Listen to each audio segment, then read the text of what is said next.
Today's reading is Genesis 30 and 31. Now when Rachel saw that she bore Jacob no children, Rachel envied her sister and said to Jacob, "Give me children, or else I die." And Jacob's anger was aroused against Rachel, and he said, "Am I in the place of God, who has withheld you from the fruit of the womb?" So she said, "Here is my maid Bilhah. Go into her, and she will bear a child on my knees, that I also may have children by her." Then she gave him Bilhah her maid as wife, and Jacob went into her. And Bilhah conceived and bore Jacob a son. Then Rachel said, "God has judged my case, and he has also heard my voice and given me a son." Therefore she called his name Dan. And Rachel's maid Bilhah conceived again and bore Jacob a second son. Then Rachel said, "With great wrestlings I have wrestled with my sister, and indeed I have prevailed." So she called his name Naphtali. When Leah saw that she had stopped bearing, she took Zilpah her maid and gave her to Jacob as wife. And Leah's maid Zilpah bore Jacob a son. Then Leah said, "A troop comes." So she called his name Gad. And Leah's maid Zilpah bore Jacob a second son. Then Leah said, "I am happy, for the daughters will call me blessed." So she called his name Asher. Now Reuben went in the days of wheat harvest and found mandrakes in the field and brought them to his mother Leah. Then Rachel said to Leah, "Please give me some of your son's mandrakes." But she said to her, "Is it a small matter that you have taken away my husband? Would you take away my son's mandrakes also?" And Rachel said, "Therefore he will lie with you tonight for your son's mandrakes."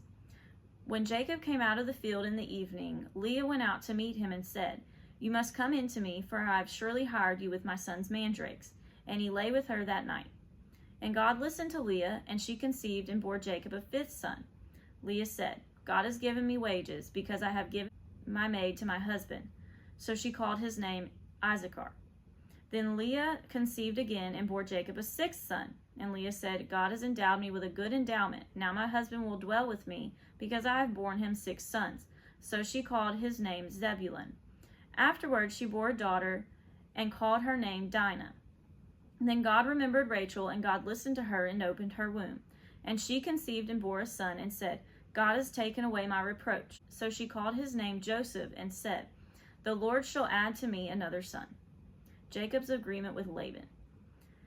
And it came to pass, when Rachel had borne Joseph, that Jacob said to Laban, "Send me away, that I may go to my own place and to my country. Give me my wives and my children, for whom I have served you, and let me go, for you know my service which I have done for you." And Laban said to him, "Please stay, if I have found favor in your eyes, for I have learned by experience that the Lord has blessed me for your sake." Then he said, "Name me your wages, and I will give it." So Jacob said to him, "You know how I have served you, and how your livestock has been with me. For what you had before I came was little, and it has increased to a great amount. The Lord has blessed you since my coming, and now when shall I also provide for my own house?" So he said, "What shall I give you?" And Jacob said, "You shall not give me anything. If you will do this thing for me, I will again feed and keep your flocks. Let me pass through your flock today, removing from there all the speckled and spotted sheep, and all the brown ones among the lambs, and the spotted and speckled among the goats. And these shall be my wages. So my righteousness will answer for me in time to come. When the subject of my wages comes before you, every one that is not speckled and spotted among the goats and brown among the lambs will be considered stolen, if it is with me." And Laban said, "Oh, that it were according to your word." So he removed that day the male goats that were speckled and spotted, all the female goats that were speckled and spotted, every one that had some white in it, and all the brown ones among the lambs, and gave them into the hands of his sons. Then he put 3 days' journey between himself and Jacob fed the rest of Laban's flocks. Now Jacob took for himself rods of green poplar and of the almond and chestnut trees, peeled white strips in them, and exposed the white which was in the rods. And the rods which he had peeled he set before the flocks in the gutters, in the watering troughs, where the flocks came to drink, so that they should conceive when they came to drink. So the flocks conceived before the rods, and the flocks brought forth streaked, speckled, and spotted. Then Jacob separated the lambs, and made the flocks face toward the streaked, and all the brown in the flock of Laban. But he put his own flocks by themselves, and did not put them with Laban's flock. And it came to pass, whenever the stronger livestock conceived, that Jacob placed the rods before the eyes of the livestock in the gutters, that they might conceive among the rods. But when the flocks were feeble, he did not put them in. So the feebler were Laban's, and the stronger Jacob's. Thus the man became exceedingly prosperous and had large flocks, female and male servants, and camels and donkeys. 31. Jacob flees from Laban. Now Jacob heard the words of Laban's son, saying, Jacob has taken away all that was our father's, and from what was our father's he has acquired all this wealth. And Jacob saw the countenance of Laban, and intended it was not favorable towards him as before. Then the Lord said to Jacob, Return to the land of your fathers and to your family, and I will be with you. So Jacob sent and called Rachel and Leah to the fields to his flock, and said to them, I see your father's countenance, and it is not favorable toward me as before. But the God of my father has been with me, and you know that with all my might I have served your father. Yet your father has deceived me and changed my wages 10 times, but God did not allow him to hurt me. If he said thus, the speckled shall be your wages, then all the flocks bore speckled. And if he said thus, the streaked shall be your wages, then all the flocks bore streaked. So God has taken away the livestock of your father and given them to me. And it happened at the time when the flocks conceived, that I lifted my eyes and saw in a dream, and beheld, the rams which leaped upon the flocks were streaked, speckled, and gray-spotted. Then the angel of God spoke to me in a dream, saying, Jacob. And I said, Here I am. And he said, Lift your eyes now, and see all the rams which leap on the flocks are streaked, speckled, and gray-spotted. For I have seen that all that Laban is doing to you. I am the God of Bethel, where you anointed the pillar, and where you made a vow to me. Now arise, get out of this land, and return to the land of your family.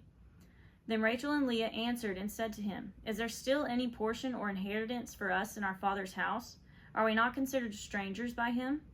For he has sold us, and also completely consumed our money. For all these riches which God has taken from our father are really ours and our children's. Now then, whatever God has said to you, do it. Then Jacob rose and set his sons and his wives on camels. And he carried away all his livestock and all his possessions which he gained. His acquired livestock which he had gained in Paddan Aram, to go to his father Isaac in the land of Canaan. Now Laban had gone to shear his sheep, and Rachel had stolen the household idols that were her father's. And Jacob stole away, unknown to Laban the Syrian, in that he did not tell him that he intended to flee. So he fled with all he had. He arose and crossed the river and headed toward the mountains of Gilead. Laban pursues Jacob. And Laban was told on the 3rd day that Jacob had fled. Then he took his brethren with him and pursued him for 7 days' journey, and he overtook him in the mountains of Gilead. But God had come to Laban the Syrian in a dream by night and said to him, Be careful that you speak to Jacob neither good nor bad. So Laban overtook Jacob. Now Jacob had pitched his tent in the mountains, and Laban with his brethren pitched in the mountains of Gilead. And Laban said to Jacob, What have you done, that you have stolen away unknown to me, and carried away my daughters like captives taken with the sword? Why did you flee away secretly and steal away from me, and not tell me? For I might have sent you away with joy and songs, with timbrel and harp. And you did not allow me to kiss my sons and my daughters. Now you have done foolishly in so doing. It is in my power to do you harm, but the God of your father spoke to me last night, saying, Be careful that you speak to Jacob neither good nor bad. And now you have surely gone, because you greatly long for your father's house. But why did you steal my gods? Then Jacob answered and said to Laban, Because I was afraid, for I said, Perhaps you would take your daughters from me by force. With whomever you find your gods, do not let him live. In the presence of our brethren, identify what I have of yours and take it with you. For Jacob did not know that Rachel had stolen them.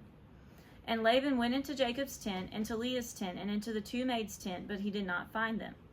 Then he went out of Leah's tent and entered Rachel's tent. Now Rachel had taken the household idols, put them in the camel's saddle, and sat on them. And Laban searched all about the tent, but could not find them. And she said to her father, Let it not displease my lord, that I cannot rise before you, for the manner of women is in me. And he searched, but did not find the household idols. Then Jacob was angry and rebuked Laban, and Jacob answered and said to Laban, What is my trespass? What is my sin that you have so hotly pursued me? Although you have searched all my things, what part of your household things have you found? Set it here before my brethren, your brethren, that they may judge between us both. These 20 years I have been with you. Your ewes and your female goats have not miscarried their young, and I have not eaten the rams of your flock. That which was torn by beast I did not bring to you. I bore the loss of it. You required it from my hand, whether stolen by day or stolen by night. There I was. In the day the drought consumed me, and the frost by night, and my sleep departed from my eyes. Thus I have been in your house 20 years, served you 14 years for your 2 daughters, and 6 years for your flock, and you have changed my wages 10 times. Unless the God of my father, the God of Abraham, and the fear of Isaac had been with me, surely now you would have sent me away empty-handed. God has seen my affliction and the labor of my hands, and rebuked you last night. Laban's covenant with Jacob. And Laban answered and said to Jacob, These daughters are my daughters, and these children are my children, and this flock is my flock. All that you see is mine. But what can I do this day to these my daughters, or to their children, whom they have borne?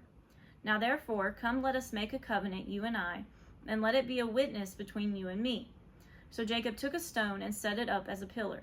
Then Jacob said to his brethren, Gather stones. And they took stones and made a heap, and they ate there on the heap. Laban called it Yagar Sahadutha, but Jacob called it Gilead. And Laban said, This heap is a witness between you and me this day. Therefore its name was called Gilead. Also Mizpah, because he said, May the Lord watch between you and me when we are absent from one another. If you afflict my daughters, or if you take other wives beside my daughters, although no man is with us, see, God is witness between you and me. Then Laban said to Jacob, Here is the heap, and here is this pillar which I have placed between you and me. This heap is a witness, and this pillar is a witness, that I will not pass beyond this heap to you, and you will not pass beyond this heap and this pillar to me for harm. The God of Abraham, the God of Nahor, and the God of their father judge between us. And Jacob swore by the fear of his father Isaac. Then Jacob offered a sacrifice on the mountain, and called his brethren to eat bread. And they ate bread and stayed all night on the mountain. And early in the morning Laban arose and kissed his sons and daughters and blessed them. Then Laban departed and returned to his place.